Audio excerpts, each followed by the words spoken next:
ಎಲ್ಲರಿಗೂ ನಮಸ್ಕಾರ. ಇವತ್ತು ನಾವು ನಿಸ್ಸಿಮ್ ಎಜೆಕೇಲ್ ಅವರ ಎಂಟರ್ಪ್ರೈಸ್ ಬಗ್ಗೆ ಮಾತಾಡೋಣ. ಆ ಶೀರ್ಷಿಕೆನೆ ಏನೋ ಒಂದು ದೊಡ್ಡ ಪ್ರಶ್ನೆ ತರಹ ಇದೆ ಅಲ್ವಾ? ಎಂಟರ್ಪ್ರೈಸ್ ಅಂದ್ರೆ ಸಾಹಸ, ಉದ್ಯಮ, ದೊಡ್ಡ ಯೋಜನೆ. ಆದ್ರೆ ಈ ಕವಿತೆ ಎಲ್ಲಿಗೆ ನಮ್ಮನ್ನ ಕರ್ಕೊಂಡು ಹೋಗುತ್ತೆ? ಇವತ್ತು ಆಧುನಿಕ ಭಾರತೀಯ ಇಂಗ್ಲಿಷ್ ಕಾವ್ಯದಲ್ಲಿ ಇದೊಂದು ಮೈಲಿಗಲ್ಲು ಅಂತಾನೆ ಹೇಳ್ಬೋದು. ಈ ಕವಿತೆಯ ಆಳಕ್ಕೆ ಸ್ವಲ್ಪ ಇಳಿದು ನೋಡೋಣ. ಎಜೆಕೇಲ್ ಅವರನ್ನ ಸುಮ್ನೆ ಹಾಗೆ ಆಧುನಿಕ ಭಾರತೀಯ ಇಂಗ್ಲಿಷ್ ಕಾವ್ಯದ ಪಿತಾಮಹ ಅನ್ನಲ್ಲ. ಅವರ ಕಾವ್ಯದಲ್ಲಿ ಒಂದು ತರಹ ನಿರ್ಲಿಪ್ತತೆ ಇರುತ್ತೆ. ನಗರ ಜೀವನದ ಜಂಜಾಟಗಳು, ಸ್ವಲ್ಪ ವ್ಯಂಗ್ಯ ಮತ್ತೆ ಆಳವಾದ ಆಧ್ಯಾತ್ಮಿಕ ಹುಡುಕಾಟಗಳು. ಎಂಟರ್ಪ್ರೈಸ್ ಅವರ 1960ರ ದಿ ಅನ್ಫಿನಿಶ್ಡ್ ಮ್ಯಾನ್ ಸಂಕಲನದ್ದು ತುಂಬ ಮುಖ್ಯವಾದ ಕವಿತೆ. ನಮ್ಮ ಇವತ್ತಿನ ಕೆಲಸ ಏನಂದ್ರೆ ಈ ಕವಿತೆಯ ಸಾಲುಗಳ ಹಿಂದಿನ ಅರ್ಥಗಳನ್ನ, ಆಧುನಿಕ ಮನುಷ್ಯನ ಹೋರಾಟ, ಅವನ ಭ್ರಮ ನಿರಸನ, ಕೊನೆಗೆ ಅವನು ಕಂಡುಕೊಳ್ಳೋ ಸತ್ಯವನ್ನ ನಮ್ಮತ್ರ ಇರೋ ಅಧ್ಯಯನಗಳ ಆಧಾರದ ಮೇಲೆ ನೋಡೋದು. ಸರಿ, ಶುರು ಮಾಡೋಣ ಅಲ್ವಾ? ಖಂಡಿತವಾಗಿಯೂ. ಮೊದಲಿಗೆ ಹೇಳಬೇಕು ಅಂದ್ರೆ ಇದರ ರಚನೆನೇ ವಿಶೇಷ. ಇದೊಂದು ಸಾಂಕೇತಿಕ ಕಥನ ಕವಿತೆ, ಅಂದ್ರೆ ಅಲೆಗೋರಿಕಲ್ ನ್ಯಾರೇಟಿವ್ ಪೋಯಮ್ ಅಂತೀವಲ್ಲ, ಆ ರೀತಿ. ಅಂದ್ರೆ ಮೇಲ್ನೋಟಕ್ಕೆ ಒಂದು ಪ್ರಯಾಣದ ಕಥೆ ಅಷ್ಟೇ. ಆದರೆ ಪ್ರತಿಯೊಂದು ಘಟನೆ, ಪಾತ್ರ, ವಸ್ತು ಎಲ್ಲದಕ್ಕೂ ಒಂದು ಆಳವಾದ ಅರ್ಥ ಇದೆ. ಬಹುಶಃ ತಾತ್ವಿಕವಾದ ಅರ್ಥ ಇರುತ್ತೆ. ಓಹೋ, ಹೌದು. ಮುಖ್ಯವಾಗಿ ಇದು ಜೀವನವನ್ನೇ ಒಂದು ದೊಡ್ಡ ಎಂಟರ್ಪ್ರೈಸ್ ಥರ ನೋಡುತ್ತೆ. ಇದರಲ್ಲಿ ಶುರುವಿನ ಉತ್ಸಾಹ, ಆಮೇಲೆ ದಾರಿಯಲ್ಲಿ ಬರೋ ಕಷ್ಟಗಳು, ಮನುಷ್ಯನ ಸ್ವಭಾವದ ದೌರ್ಬಲ್ಯಗಳು, ವಿಶೇಷವಾಗಿ ಅಹಂಕಾರ, ಮತ್ತೆ ಕೊನೆಗೆ ಎಲ್ಲ ಹುಡುಕಾಟಗಳು, ವ್ಯರ್ಥ ಅನ್ನೋ ಅರಿವು, ಸರಳ ಸತ್ಯಕ್ಕೆ ವಾಪಸ್ ಬರೋದು, ಈ ಎಲ್ಲ ವಿಷಯಗಳು ಇದರಲ್ಲಿ ಸೇರ್ಕೊಂಡಿವೆ. ಹೌದು. ಆ ಮೊದಲ ಪದ್ಯದಲ್ಲೇ ಶುರುವಿನ ಉತ್ಸಾಹ ಅದು ಸ್ಪಷ್ಟವಾಗಿ ಕಾಣಿಸುತ್ತೆ. It started as a pilgrimage, exalting minds and making all the burdens light ಅಲ್ವಾ? ಒಂದು ತೀರ್ಥಯಾತ್ರೆ ತಹ ಶುರುವಾಗುತ್ತೆ. ಮನಸ್ಸೆಲ್ಲ ಉಲ್ಲಾಸ, ಹೊರೆಯೆಲ್ಲ ಹಗುರ ಅಂತ. ಆಹಾ, ಎಂಥ ಚೆನ್ನಾಗಿ ಶುರುವಾಗುತ್ತೆ. ಆದ್ರೆ ಅದೇ ಪದ್ಯದ ಕೊನೆಯಲ್ಲಿ the sun beat down to match our rage ಅಂತ ಇದೆಯಲ್ಲ, ಸೂರ್ಯನ ತಾಪ ನಮ್ಮ ಕೋಪಕ್ಕೆ ಸರಿಸಮಾನವಾಗಿತ್ತು ಅನ್ನುವಾಗ ಅಲ್ಲಿ ಏನೂ ಸರಿಯಿಲ್ಲ ಅನ್ನೋ ಸೂಚನೆನಾ? ಖಚಿತವಾಗಿಯೂ. ಆ ತೀರ್ಥಯಾತ್ರೆ ಅನ್ನೋ ಪದವೇ ಒಂದು ದೊಡ್ಡ ನಿರೀಕ್ಷೆ ತರುತ್ತೆ. ಇದೊಂದು ಪವಿತ್ರ, ಆಧ್ಯಾತ್ಮಿಕ ಗುರಿ ಇರೋ ಪ್ರಯಾಣ ಅಂತ. ಆರಂಭದ ಉತ್ಸಾಹ, ಒಗ್ಗಟ್ಟು, ಹೊರೆಗಳನ್ನು ಹಗುರ ಮಾಡುತ್ತೆ ನಿಜ. ಆದ್ರೆ ಅದೇ ಹೊತ್ತಿಗೆ ರೇಜ್ ಅಂದ್ರೆ ಕೋಪ ಅನ್ನೋ ಪದ, ಮತ್ತೆ ಹೆಚ್ಚಾಗೋ ಬಿಸಿಲು, ದ ಸನ್ ಬೀಟ್ ಡೌನ್, ಇವು ಬರೀ ಹೊರಗಿನ ಕಷ್ಟಗಳಲ್ಲ, ಒಳಗಿನ ಸಂಘರ್ಷ, ಸಮಸ್ಯೆಗಳ ಬೀಜಗಳು ಮೊದಲೇ ಇದ್ವು ಅಥವಾ ಬೇಗನೆ ಶುರುವಾಡುತ್ತೆ ಅನ್ನೋದರ ಸಂಕೇತ. ಅಂದ್ರೆ ಆದರ್ಶಕ್ಕೂ ವಾಸ್ತವಕ್ಕೂ ಇರೋ ವ್ಯತ್ಯಾಸ ಮೊದಲ ಹೆಜ್ಜೆಯಲ್ಲೇ ಕಾಣಕ್ ಶುರುವಾಗುತ್ತೆ.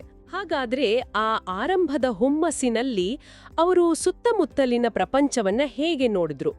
2ನೇ ಪದ್ಯದಲ್ಲಿ ಹೇಳ್ತಾರಲ್ಲ, we stood it very well I thought ಅಂತ. ಕಷ್ಟಗಳನ್ನ ಚೆನ್ನಾಗಿ ಸಹಿಸ್ಕೊಂಡ್ವಿ ಅಂದ್ಕೊಂಡು ಸುತ್ತಮುತ್ತ ನೋಡಿದ್ದನೆಲ್ಲ, ರೈತರ ವ್ಯಾಪಾರ, ಹಾವು ಆಡುಗಳ ರೀತಿ, ಜ್ಞಾನಿಗಳು ಹೇಳಿಕೊಟ್ಟ ನಗರಗಳು, ಇವುಗಳ ಬಗ್ಗೆ ಎಲ್ಲ ದೊಡ್ಡದಾಗಿ ಟಿಪ್ಪಣಿ ಮಾಡ್ಕೊಂಡ್ರಂತೆ. ಇದು ಒಂಥರ ಜ್ಞಾನ ಸಂಗ್ರಹಣೆ ತರ ಅಲ್ವಾ? ಹೌದು ಹೌದು, ಮೇಲ್ನೋಟಕ್ಕೆ ಹಾಗೆ ಕಾಣಿಸುತ್ತೆ. ಜ್ಞಾನ ಸಂಗ್ರಹಣೆ, ಅನುಭವದಿಂದ ಕಲಿಯೋ ಕುತೂಹಲ ಅಂತೆಲ್ಲ. ಅವರು ಇನ್ನೂ ಒಟ್ಟಿಗಿದ್ದಾರೆ, ಪ್ರಯಾಣ ನಡೀತಾನೇ ಇದೆ. ಆದರೆ ಇಲ್ಲಿ ಒಂದು ಸೂಕ್ಷ್ಮ ವಿಷಯ ಇದೆ, ಗಮನಿಸಬೇಕು. ಅವ್ರ ಗಮನವೆಲ್ಲ ಹೊರಗಿನ ಪ್ರಪಂಚದ ಮೇಲೆ, ವಸ್ತುಗಳು, ಪ್ರಾಣಿಗಳು, ಸ್ಥಳಗಳು. ಮಾಡ್ಕೊಂಡಿರೋ ಟಿಪ್ಪಣಿಗಳೆಲ್ಲ ಬರೀ ಬಾಹ್ಯ ಜಗತ್ತಿನ ದಾಖಲೆ ಅಷ್ಟೆ. ಓ ಸರಿ ಸರಿ. ಇಲ್ಲಿ ಆಕರ್ಷಕವಾದ ವಿಷಯ ಏನಂದ್ರೆ, ತಮ್ಮ ಒಳಗಿನ ಸ್ಥಿತಿ ಅಂದ್ರೆ ಪ್ರಯಾಣದ ಮೂಲ ಉದ್ದೇಶ ಇತ್ತಲ್ಲ, ಆ ಆಧ್ಯಾತ್ಮಿಕ ಅನ್ವೇಷಣೆ ಅಥವಾ ಸ್ವಯಂ ಶೋಧನೆ, ಅದರ ಬಗ್ಗೆ ಗಮನನೇ ಇಲ್ಲ. ಹೌದು. ಇದು ಬರೀ ಬೌದ್ಧಿಕ ಕುತೂಹಲ, ಆತ್ಮಾವಲೋಕನ ಅಲ್ಲ. ಒಂದು ರೀತಿಯಲ್ಲಿ ಗುರಿಯಿಂದ ದಾರಿ ತಪ್ಪೋ ಮೊದಲ ಲಕ್ಷಣಗಳು ಕಾಣಿಸ್ತಿವೆ ಇಲ್ಲಿ, ಹೊರಗಿನ ವಿವರಗಳಲ್ಲಿ ಕಳೆದು ಹೋಗೋದು. ಅದು ನಿಜಕ್ಕೂ ಕುತೂಹಲಕಾರಿ ಅನಾಲಿಸಿಸ್. ಈ ಹೊರಗಿನ ಗಮನ, ಈ ಒಗ್ಗಟ್ಟು, ಇದು ಎಷ್ಟು ದಿನ ಉಳೀತು? 3ನೇ ಪದ್ಯದಲ್ಲಿ ಆ ಒಗ್ಗಟ್ಟಿಗೆ ಮೊದಲ ಪೆಟ್ಟು ಬಿದ್ದ ಹಾಗೆ ಕಾಣುತ್ತೆ. But when the difference arose on how to cross a desert patch, ಒಂದು ಸಣ್ಣ ಮರುಭೂಮಿಯ ತುಣುಕನ್ನ ಹೇಗೆ ದಾಟಬೇಕು ಅನ್ನೋ ವಿಷಯದಲ್ಲಿ ಭಿನ್ನಾಭಿಪ್ರಾಯ ಬಂತು. ಆಗ ಗುಂಪಲ್ಲೇ ಚೆನ್ನಾಗಿ ಗದ್ಯ ಬರೀತಿದ್ದ ಸ್ನೇಹಿತ ಹೊರಟೋದ. ಆಮೇಲೆ a shadow falls on us and grows, ಒಂದು ನೆರಳು ಅವರ ಮೇಲೆ ಬಿದ್ದು ಅದು ಬೆಳೆಯುತ್ತಲೇ ಹೋಯ್ತು ಅಂತ. ಇಲ್ಲಿಂದ ಪ್ರಯಾಣದ ಸ್ವರೂಪವೇ ಬದಲಾಯಿತು. ಖಂಡಿತವಾಗಿಯೂ. ಇದೊಂದು ಮುಖ್ಯವಾದ ತಿರುವು. ಗಮನಿಸಿ, ಭಿನ್ನಾಭಿಪ್ರಾಯ ಬಂದಿದ್ದು ಎಷ್ಟು ಸಣ್ಣ ವಿಷಯಕ್ಕೆ.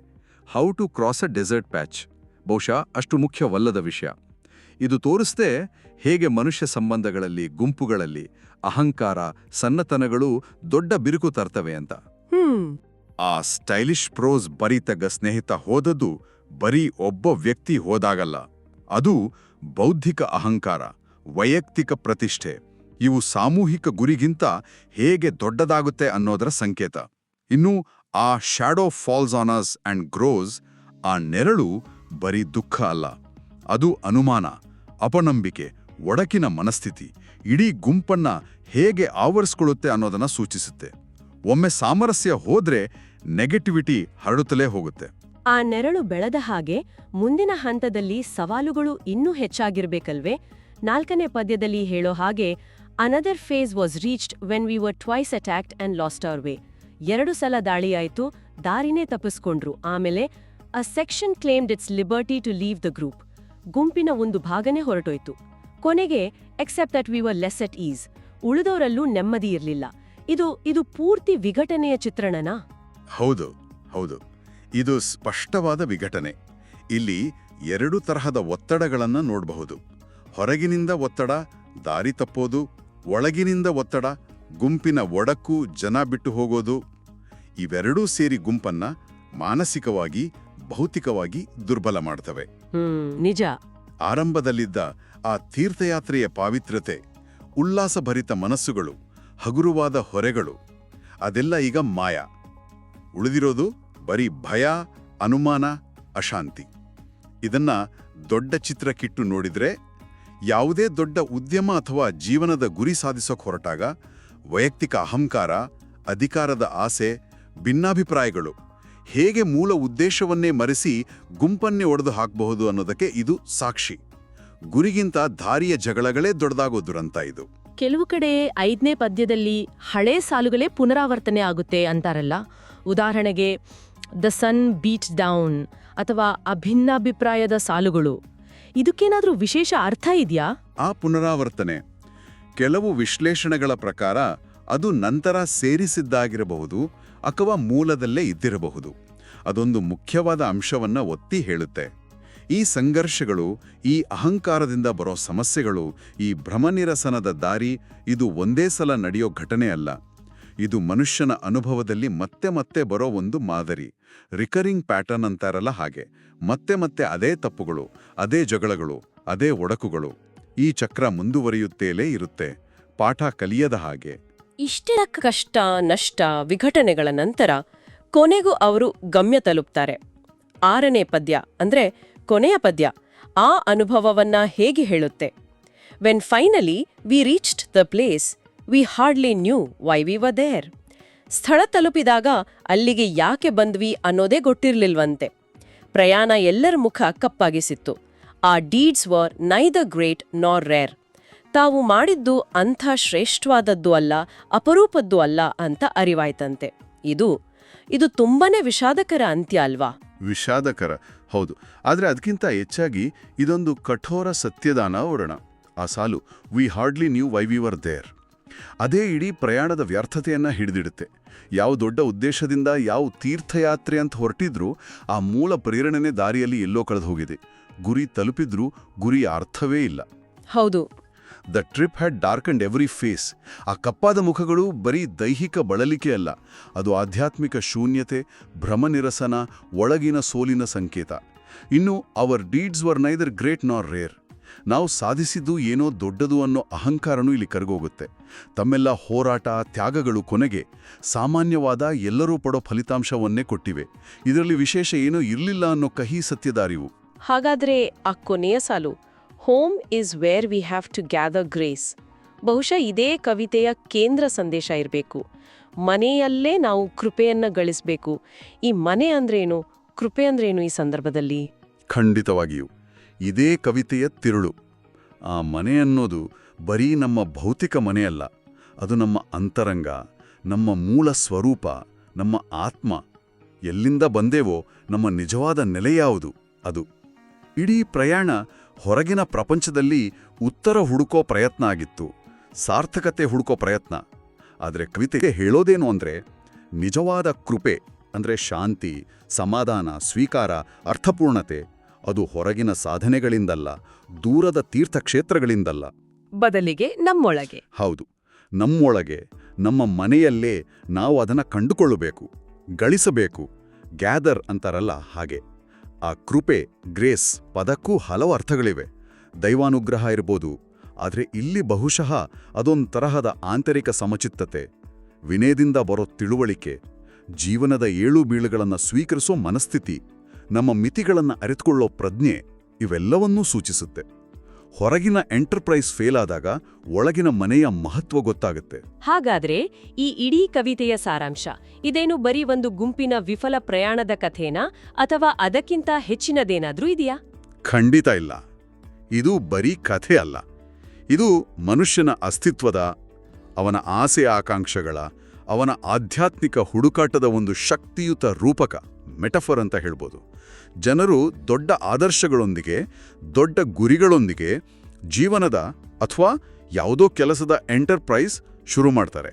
ಆದರೆ ಅಹಂಕಾರ, ಭಿನ್ನಾಭಿಪ್ರಾಯ, ಹೊರಗಿನ ಸವಾಲುಗಳು, ಒಳಗಿನ ದೌರ್ಬಲ್ಯಗಳು ಇವೆಲ್ಲ ಆ ಆದರ್ಶಗಳನ್ನು ಮಸುಕಾಗಿಸ್ತವೆ, ದಾರಿ ತಪ್ಪಿಸ್ತವೆ. ಕೊನೆಗೆ ನಾವು ಎಷ್ಟೇ ದೂರ ಹೋದ್ರೂ, ಎಷ್ಟೇ ದೊಡ್ಡ ಸಾಧನೆ ಮಾಡಿದ್ರೂ ನಿಜವಾದ ನೆಮ್ಮದಿ, ಅರ್ಥ ಸಿಗೋದು ನಮ್ಮ ಮೂಲಕ್ಕೆ ಬಂದಾಗ, ನಮ್ಮ ಅಂತರಂಗವನ್ನ ಶುದ್ಧಿ ಮಾಡ್ಕೊಂಡಾಗ ಮಾತ್ರ. ಇದೇ ಇದರ ಸಂದೇಶ ಅನ್ಸುತ್ತೆ, ಸರಿನಾ? ಸಂಪೂರ್ಣವಾಗಿ ಸರಿ. ಕವಿತೆಯ ಪಾಗ ಸ್ಪಷ್ಟವಾಗಿದೆ. ಹೊರಗಿನ ಜಗತ್ತಿನಲ್ಲಿ ಕಳೆದು ಹೋಗೋ ಬದಲು ನಮ್ಮ ಮನೆಗೆ, ಅಂದ್ರೆ ನಮ್ಮ ಆತ್ಮಕ್ಕೆ, ನಮ್ಮ ಸರಳತೆಗೆ, ನಮ್ಮ ವಿನಯಕ್ಕೆ ಮರಳೋದು ಬಹಳ ಮುಖ್ಯ. ಅಲ್ಲೇ ನಿಜವಾದ ಕೃಪೆಯನ್ನು ನಾವು ಕಾಣೋಕ್ ಸಾಧ್ಯ. ಕೆಲವು ಮುಖ್ಯ ಅಂಶಗಳನ್ನು ನೆನ್ಪಿಟ್ಕೊಳ್ಳೋಣ. ಕವಿ ನಿಸಿಮ್ ಎಜೆಕಿಯಲ್ ಸಂಕಲನ ದಿ ಅನ್ಫಿನಿಶ್ಡ್ ಮ್ಯಾನ್ 1960. ಇದು ಸಾಂಕೇತಿಕ ಕಥನ, ಕವಿತೆ, ಧ್ವನಿ ಚಿಂತನಶೀಲ, ಸ್ವಲ್ಪ ವ್ಯಂಗ್ಯ ಮತ್ತು ತಾತ್ವಿಕ. ಮುಖ್ಯ ಸಂದೇಶ ಏನು ಅಂದ್ರೆ ಹೊರಗಿನ ಸಾಹಸಗಳಿಗಿಂತ ಆತ್ಮ ಅರಿವು ದೊಡ್ಡದು. ತುಂಬಾನೇ ಅರ್ಥಗರ್ಭಿತವಾದ ವಿಶ್ಲೇಷಣೆ ಇದು. ಈ ಎಂಟರ್ಪ್ರೈಸ್ ಕವಿತೆಯನ್ನ ಹೀಗೆ ನೋಡಿದಾಗ ನಿಜಕ್ಕೂ ನಮ್ಮ ಜೀವನದ ಎಷ್ಟೋ ಅನುಭವಗಳು ನೆನಪಾಗ್ತವೆ. ನಾವು ಮಾಡೋ ಪ್ರತಿಯೊಂದು ಸಣ್ಣ ಅಥವಾ ದೊಡ್ಡ ಉದ್ಯಮದಲ್ಲೂ ಈ ಕವಿತೆಯಲ್ಲಿ ಬರೋ ಸನ್ನಿವೇಶಗಳು, ಭಾವನೆಗಳು ಕಾಣ್ಬೋದು. ಖಚಿತವಾಗಿ. ಈ ಚರ್ಚೆಯನ್ನು ಮುಗಿಸೋ ಮೊದಲು ಬಹುಶಃ ಕೇಳುಗರು ಯೋಚಿಸಕ್ಕೆ ಒಂದು ವಿಷಯವನ್ನ ಬಿಟ್ಟು ಹೋಗ್ಬೋದು. ಇದು ಒಂದು ಮುಖ್ಯವಾದ ಪ್ರಶ್ನೆಯನ್ನ ಹುಟ್ಟುಹಾಕತ್ತೆ. ಎಜೆಕಿಯಲ್ ಅವರ ಆ ಮಾತು, home is where we have to gather grace,